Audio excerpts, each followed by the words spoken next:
Because Kamala Harris, she's desperately trying to win over Gen Z. So much so, she launched her campaign. What's going on here? With drag queens as well. Of course. Your vote is your power.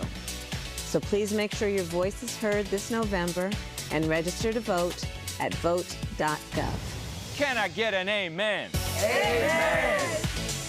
Now on with the show. And remember, you better vote.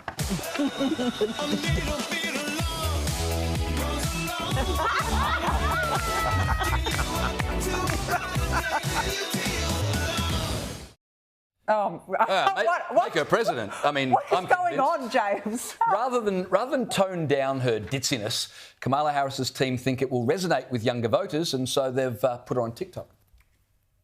Madam Vice President, are you on TikTok? Well, I've heard that recently I've been on the For You page, so I thought I'd get on here myself.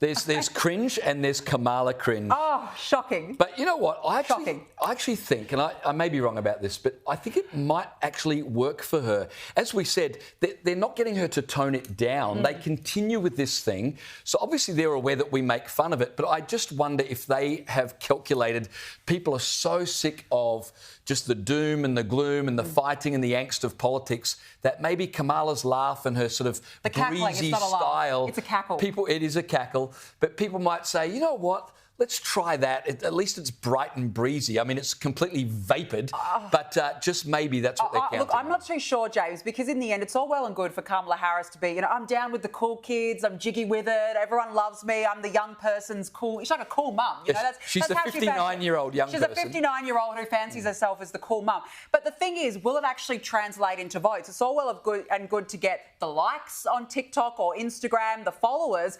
But how many of these people are actually going to go to the ballot box to cast their vote? I do take your point. I think that she will resonate a lot with younger women, in particular compared to Donald Trump, particularly after J.D. Vance's comments about women as well. But I'm not so sure how many people are actually going to go to the ballot box. I mean, that's the only difference. Well, you've got to remember, and we'll talk to Brad Palumbo about this later, is that she's not just got social media on her side, but she's got pretty much all of the mainstream media in the US on her side. Well, I mean, we're not surprised about that. They've always been very anti-Trump. They have, but anyways. it makes a big difference.